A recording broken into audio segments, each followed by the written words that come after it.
கேரட்டை பத்தின உண்மைகளை அம்பலப்படுத்தாமா சுவாரஸ்யமான தகவல்களை கடிச்சு மெல்ல தயாரா. முதல்ல ஒரு வண்ண விளையாட்டு. ஆரம்பத்துல கேரட் ஊதா, சிவப்பு, வெள்ளை, மஞ்சள்னு பல வண்ணங்கள்ல இருந்துச்சு. இப்போ நாம சாப்பிட ஆரஞ்சு கேரட் சுபர நூற்றாண்டில் டச்சுக்காரங்க தான் உருவாக்கினாங்க. அதுவும் தங்களோட அரச குடும்பத்தை கவர்விக்கிறதுக்கா. எப்படி இருக்கு அரசு குடும்ப ஸ்நாக்ஸ்? அடுத்து கேரட் கண்ணுக்கு ஏன் நல்லதுன்னு யோசிச்சிருக்கீங்களா? அதுல பீட்டா கரோட்டின் நிறைய இருக்கு.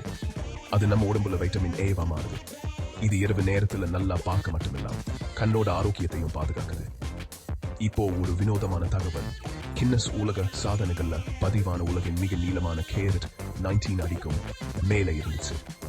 தோட்டத்துல இதை மிதிச்சு விழுந்துட கூடாது. கடைசியா சுவையானது மட்டுமில்லாம கேரட் சருமத்துக்கும் நல்லது. நோய் எதிர்ப்பு சக்தியையும் அதிகரிக்கும். அதனால உங்க நாள்ல ஒரு கேரட்டை சேர்த்து விட்டு ஆரோக்கியத்தை நோக்கி கரகன்னு மெல்லுங்க.